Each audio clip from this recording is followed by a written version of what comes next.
ಇನ್ನು ರಾಜ್ಯ ಸರ್ಕಾರವನ್ನ ಮಲ್ಲಿಕಾರ್ಜುನ ಖರ್ಗೆನೇ ಬೆಳೆಸ್ತಾರೆ. ತಮ್ಮ ಮಗನನ್ನ ಸಿಎಂ ಮಾಡೋದಕ್ಕೆ ಖರ್ಗೆ ಸರ್ಕಾರವನ್ನ ಕೆಡುತ್ತಾರೆ ಅಂತ ಕಲಬುರಗಿಯಲ್ಲಿ ಮಾಜಿ ಸಚಿವ ಶ್ರೀರಾಮುಲು ಹೊಸ ಬಾಂಬ್ ಸಿಡಿಸಿದ್ದಾರೆ. ಪುತ್ರ ಪ್ರಿಯಾಂಕ್ ಖರ್ಗೆನ ಸಿಎಂ ಮಾಡೋದಕ್ಕೆ ಖರ್ಗೆ ಕಸರತ್ತು ನಡೆಸ್ತಾ ಇದ್ದಾರೆ. ಅದಕ್ಕೋಸ್ಕರನೇ ಸಿಎಂ ಮತ್ತೆ ಡಿಸಿಎಂ ಕಿತ್ತಾಡ್ಲಿ ಅಂತ ಕಾಯ್ತಾ ಇದ್ದಾರೆ ಅಂತ ಕಲಬುರಗಿಯಲ್ಲಿ ಸ್ಫೋಟಕ ಹೇಳಿಕೆ ಕೊಟ್ಟಿದ್ದಾರೆ ಶ್ರೀರಾಮುಲು. ಮಲ್ಲಿಕಾರ್ಜುನ ಖರ್ಗೆ ಸುಮ್ಮನಿರೋದೇ ಈ ಕಾರಣಕ್ಕೆ ಅಂತ.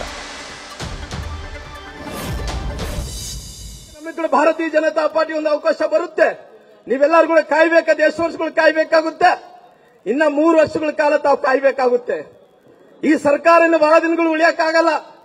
ಇವತ್ತು ಹೇಳ್ತಾ ಇದ್ರು ಎಲ್ಲ ಒಂದು ಕಡೆ ಸಿದ್ದರಾಮಯ್ಯನವರು, ಇವತ್ತು ಡಿ.ಕೆ. ಶಿವಕುಮಾರ್ ಸೇರ್ಕೊಂಡು ನಾನು ಮುಖ್ಯಮಂತ್ರಿ ಆಗ್ಬೇಕಂದೇಳಿ ಮುಖ್ಯಮಂತ್ರಿಗಳ ಅವಧಿ ಉಳಿದಿದಷ್ಟು ಇನ್ನ 220 ದಿನಗಳು ಮಾತ್ರ ಉಳಿದಾತೆ. 220 ದಿನಗಳ ನಂತರ ಪುನಃ ಈ ರಾಜ್ಯದ ಮುಖ್ಯಮಂತ್ರಿಗಳಂತ ಸನ್ಮಾನ್ಯ ಸಿದ್ದರಾಮಯ್ಯನವರು ಅವರು ರಾಜೀನಾಮೆಯನ್ನು ಕೊಡ್ತಾರ, ಮಾಜಿ ಮುಖ್ಯಮಂತ್ರಿಗಳಾಗ್ತಾರ. ಡಿ.ಕೆ. ಶಿವಕುಮಾರ್ ಅವರು ಪುನಃ ಮುಖ್ಯಮಂತ್ರಿ ಆಗ್ಬೇಕೆಂದು ಹೋಗಿದಾರ. ಆ ಸರ್ಕಾರ ಏನಾಗುತ್ತೋ ಗೊತ್ತಿಲ್ಲ. ಆಗ್ಲಿ ಇವತ್ತು ಅಯೋಮಯದ ಪರಿಸ್ಥಿತಿಯಲ್ಲಿದೆ. ಇವತ್ತು ಖರ್ಗೆ ಅವರು, ದೊಡ್ಡ ಖರ್ಗೆ ಅವರು ಹೇಳ್ತಾ ಇದ್ರು, ಮೋದಿ ಸಾಹೇಬ್ರೇನೋ ಈ ಸರ್ಕಾರವನ್ನು ಬೆಳೆಸಬೇಕಂದೇಳಿ ಪ್ರಯತ್ನ ಮಾಡ್ತಾ ಇದಾರಂತೆ. ಮೋದಿ ಸಾಹೇಬ್ರು ಏನು ಕರ್ಮ ಬಿದ್ದಿದೇನ್ರಿ ಈ ಸರ್ಕಾರ ಬೆಳೆಸೋಕ್ ಸಲುವಾಗಿ? ನಿಮ್ಮಲ್ಲಿ ಏನೋ ತೊಂದರೆ ಮಾಡ್ಕೊಂಡು ಬಿದ್ರೆ ಅದು ಮೋದಿ ಸಾಹೇಬ್ರ ಮೇಲೆ ಹಾಕ್ಬೇಕಂತ ನೋಡ್ತಾ ಇದ್ರಿ. ಖರ್ಗೆ ಸಾಹೇಬ್ರು, ದೊಡ್ಡ ಅವರು ಖರ್ಗೆ ಸಾಹೇಬ್ರದೊಂದು ಪ್ಲಾನ್ ಐತೆ.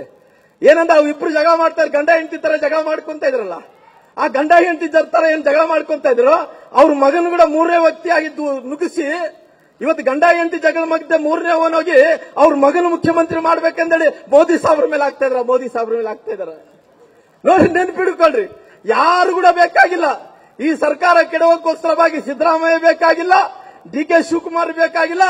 ಖರ್ಗೆ ಸಾಹೇಬರು ಮುಂದಿನ ದಿನಗಳಲ್ಲಿ ಆ ಸೂಕ್ಷ್ಮತೆ, ಆ ವಿಷಯಗಳನ್ನು ತಿಳಿಸ್ಯಾರಂದ್ರಿಗಿನ ಈ ಸರ್ಕಾರ ಕೆಡವಲಕ್ಕೋಸ್ಕರವಾಗಿ, ಅವ್ರ ಮಗನ ಸ್ವಾರ್ಥಕ್ಕೋಸ್ಕರವಾಗಿ, ಅವ್ರ ಮಗನ ಮುಖ್ಯಮಂತ್ರಿ ಮಾಡಲ ಸಲುವಾಗಿ ಮಲ್ಲಿಕಾರ್ಜುನ ಖರ್ಗೆ ಅವರನ್ನೇ ಈ ಸರ್ಕಾರವನ್ನು ಕೆಡುತ್ತಾರ. ಈ ರಾಜ್ಯದ ಇವತ್ತು ಈ ಭಾಗದ ಪ್ರಿಯಾಂಕ ಖರ್ಗೆ ಅವರನ್ನ ಮುಖ್ಯಮಂತ್ರಿ ಮಾಡಬೇಕೆಂದೇಳಿ ಹೊರಟಾರ. ನ್ಯೂಸ್ ಫಸ್ಟ್ ನಿರ್ಭೀತಿಯಿಂದ ನಿಮ್ಮ ಪರವಾಗಿ.